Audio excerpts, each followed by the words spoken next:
So in this vignette, we are going to talk about the Rides module. And the Rides module is all about transportation. So if your organization is providing rides to people, whether you're picking them up and taking them to appointments or you're bringing them to your center, to your location, the Rides module is a great way to track those and to develop a daily list of who is going where and who the drivers are going to be.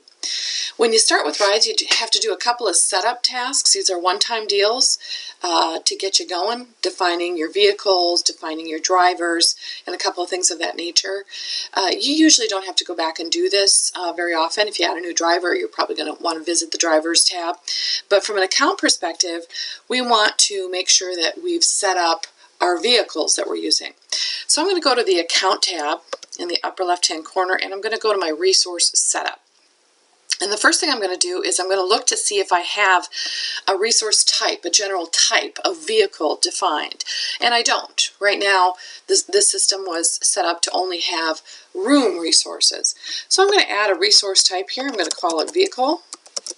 And I'm going to say this is used in the Ride module. You don't need these other two indicators for this particular one. I save that now, and you can see now I have a vehicle as a resource type. I'm going to go back to my resources, and I'm going to add a van and name that and just save it. And I'm going to add another one and save that as well. So now we have two resources that are vehicles. So that's just setting up now your vehicles. So we're set to go there.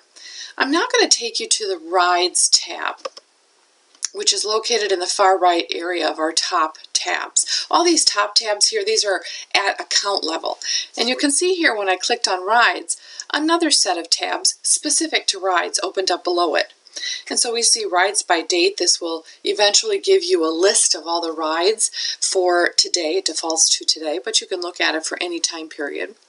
It's got rides by driver, which will allow me to see for the drivers on a day who's assigned to what. Working tab is all about I'm accepting a ride, but I don't know the exact day yet. Somebody's called me on the phone. They said I'm going to need rides next week. They're things that are for a person. You don't want to lose them, but they don't have a date and a time yet assigned. Drivers is where you define your drivers. So if you're going to give rides, you're going to need to have somebody drive them. So I'm going to actually click on the Drivers tab, and we can already see that Mary Adam Wright is defined as a driver for my account. I want to add a new driver for my account. And I can search by that person's first name, last name, parts of the first and last name. I'm actually looking to add Mary Adams. And here's Mary Adams. So I'm going to go ahead and add her now as a driver. And what pops up here is some choices that I can make when I'm defining her as a driver. Mary Adams has indicated that she is available all day Tuesdays and Wednesdays to drive, and she is available in the mornings on Fridays. So literally I just highlight those things. You can see check all day is there, but then I just highlight the boxes. She doesn't have any notes, but if I did have, if I needed to keep track of her driver's license or her driver's license expiration, I can certainly do that. And then we have this nice section down here because many of your drivers are volunteers, and you want to capture those volunteer hours, right? They're out there driving and collecting time. So you could define that whenever Mary completes a ride, so whenever you mark a ride as complete and give it an end time, it will actually take the amount of time for that ride plus 30 minutes and automatically log volunteer time for this driver. And I can define which category I want that to go to. I'm just going to put it into general volunteering. These categories you can define in your category setup. You could create one called Rides, Drivers, or Driver Volunteering, something of that sort. So I'm going to go ahead and save this. And now I've got two drivers in my system. So now I am set up exactly the way I want to be for drivers. When I look at the Vehicles tab, it is simply showing me for the range I've specified, and it defaults to today, what vehicles are assigned to what drivers. So that's how this system works, is that as you assign drivers for the day, you want to assign a vehicle to that driver. So you could say Mary Adams is going to have van 1 in the morning and she's going to have van 2 in the afternoon. So you can easily assign vehicles in that fashion. The Setup tab is all about getting some other things set up for you. And you can see here, I don't have any categories defined. So I'm going to go ahead here and define a couple of categories. Categories for rides are all about what kind of a ride is being provided. So for example, is this ride for this person for a medical appointment? Is it for taking them shopping? Is it for taking them to the center? You can define any number of categories that define what that purpose of that ride was. I'm going to create one called Education. You can also here too, if your rides have fees associated with them and you want to default the fee whenever that category is selected, you can do that as well. So you can actually say that whenever I give an education ride, it has a flat rate, and you can define what that flat rate is. So if I said every education ride is $2, I could literally assign it here. And so whenever a ride is created and it's associated with this category, it would automatically load that fee for the ride. You can also select a fee by mile. So if an education ride is paid by the mile, 10 cents by the mile, $1 by the mile, whatever it might happen to be, you can again define a specific fee, a default fee that automatically loads. You also have a payment category. So as you receive payments, the system will log that category. And so this is valuable later in life when you want to pull the data out of the system and give it to your bookkeeper. And they're saying, I'd like to know all the payments I received for education rides. And then a funder, in this case here I haven't defined any funders, but perhaps certain categories of rides are actually being paid for by a donor, a benefactor. And so you can actually associate a particular category to a funder, and then later in life pull all the reports for that funder and identify to the funder how many rides were in fact provided. I'm going to save this category, and then I'm going to add one more, and I'm going to call it medical, so that we have just a couple in there for our demonstration.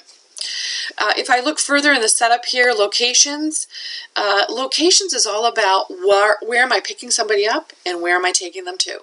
And as you add a ride in the system, the locations are being built. You could certainly add some here too as well, but that's not necessary. It's going to evolve as you create a ride in the system.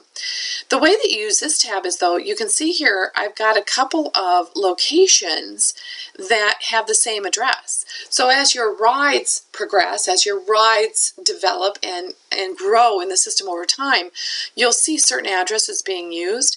And if I want to merge these, so I'm not having, the same address over and over again and it's just spelled a little different. You can see here this has a lowercase dr, this has an uppercase dr. I can actually merge these into another and actually change it, and then it's merging all those for me. So I can merge this in and change them quite quickly using this, this nice locations feature. Vehicles here, again, it just is showing me the vehicles defined. Accommodations is all about an individual may have an accommodation. Maybe they're hard of hearing, they use a cane, they are using a wheelchair. So these are defined at the account level, and I can actually very quickly add one here, and now that is available and identifiable. Those accommodations are actually connected to the person record. So whenever you add a ride for a person and you select that person, it will pull that out of their person record and show it in the ride. You don't have to add this every time. Funders, as I mentioned, if you do have any funders, you can identify them here. And then there could be other codes that you're using. Perhaps you need to define routes. And we do have a couple of routes that we've already identified here. And a route can be useful if you want to assign a driver to, say, Route 1, and you want to put all the rides for a particular location into Route 1. It's just another way to organize your data. Admins is all about ride administrators. So your default authorities in the system, your account admins, your editors and managers, they can use this feature. But if you want to limit who can manage rides in the system to just specific email addresses, you don't want all your account admins to do it, you can specify those here in this section, and then only those admins will have authority to work with the rides component. Continuing on, the funders again show up here on the second line as well. Log payments is all about logging a payment that's been received for a ride. So earlier I mentioned that you can actually, in a category, you can say the fee is $2.50 for an education ride. Later in life, you're going to actually get paid for that, and you can quickly log payments here for a specific ride. You have a reports component that gives you a number of reports to look at. We'll look at that in just a moment. And then you have a rides calendar. So you can see by day, by week, by month, the rides in a calendar format.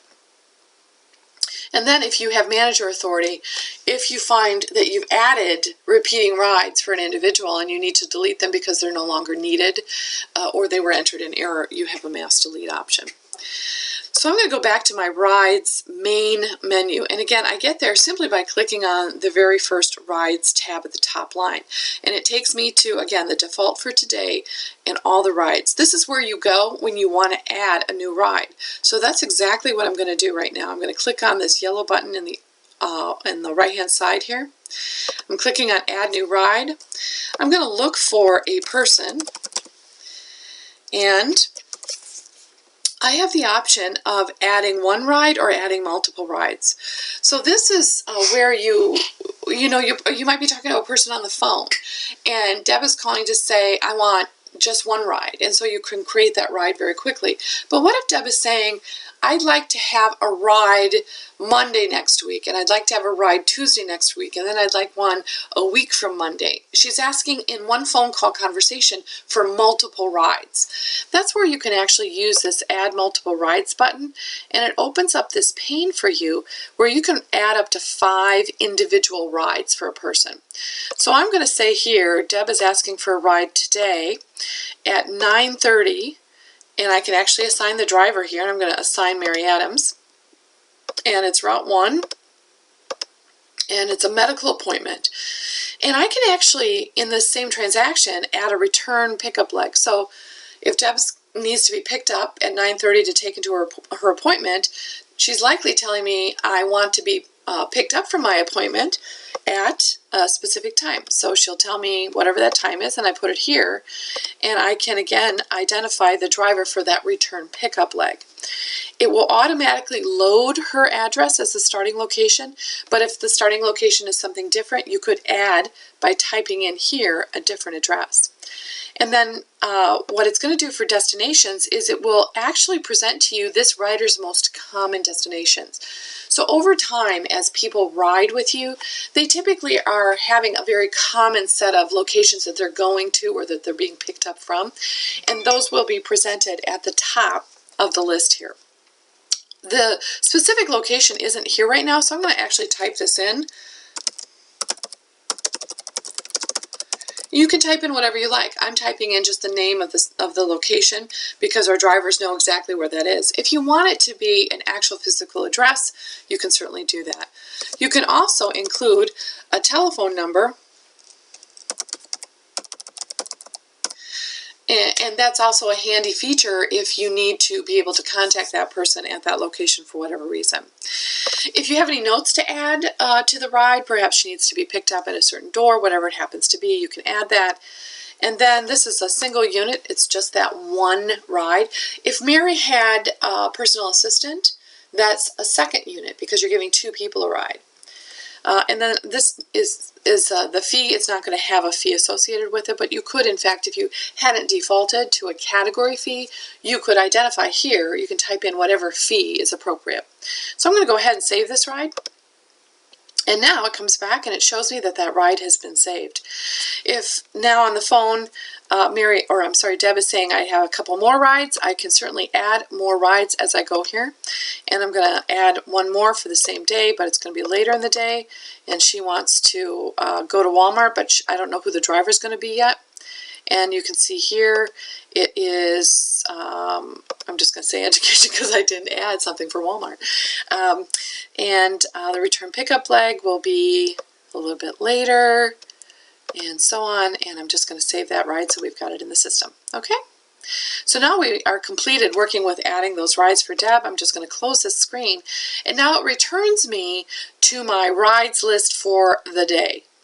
And we can quickly see here now the very first ride that I added where Deb is going to the Meyer Medical Center is now reflected, and her pickup is there and her return leg, and you can see it's identified with a return leg, and it shows as assigned because a driver has been assigned.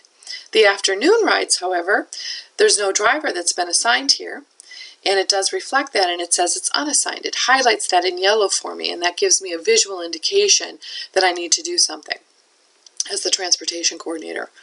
I can quickly on this page work with all of these rides. So if I want to assign a driver now here, I can do that very, very quickly and simply make those changes, click the button to make sure it's checked, save the changes, and now you see that is assigned, everything went white, and I am set for the day. When that ride is completed, the driver will let me know that it's completed in a variety of ways, and then I can come back here and fill in the appropriate information. But let's pause for a moment. Let's look at now rides by driver, because now we have today's rides all assigned. And if I click on the Rides by Driver tab, it shows me Mary Adams is assigned to all of these rides. So Mary Adams has everything there. I'm going to go back and select a different driver for this one. And if we look at rides by driver now, we've got Mary Adamwright and Mary Adams. It is a great example. If you've got people that have the same name, the drivers have the same first name and the same starting initial, you may want to identify them with one additional letter in their first name so that you can separate them as drivers in the list. But this is a handy item to print. I could actually just print this and give it to my drivers, and the value of giving this list to your drivers is that they can see what each person is doing, each other as a driver is doing. So if Mary Adams got caught up someplace and couldn't make her pickups, she could call Mary Adamwright and say, hey, can you take care of this particular ride? And Mary Adamwright actually has the full list and can help out.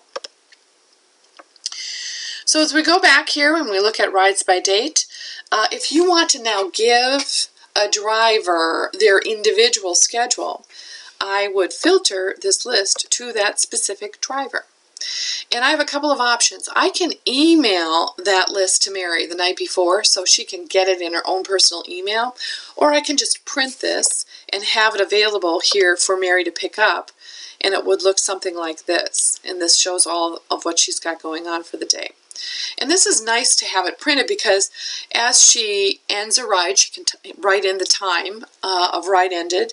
She can write or identify the number of miles loaded and unloaded. Loaded means the person was in the vehicle and this is the number of miles I drove with the person in the vehicle. Unloaded is I had to drive to Deb's house to pick her up, so the number of miles I was driving to get there or returning without a person in my vehicle. And then the number of units. So I gave a ride to Deb as a single person, or if Deb had an assistant, that was 2 units.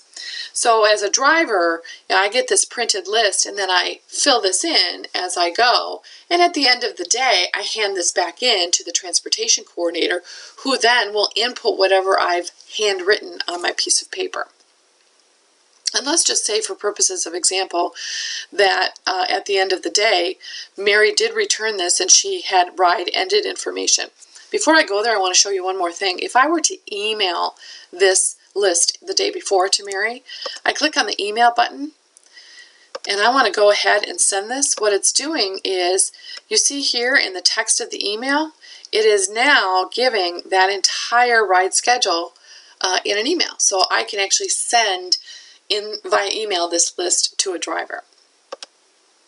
But let's just say the day is ended, Mary Adamwright is turning in her filled in sheet, and this ride ended at 3:45, and this ride ended at 5 p.m.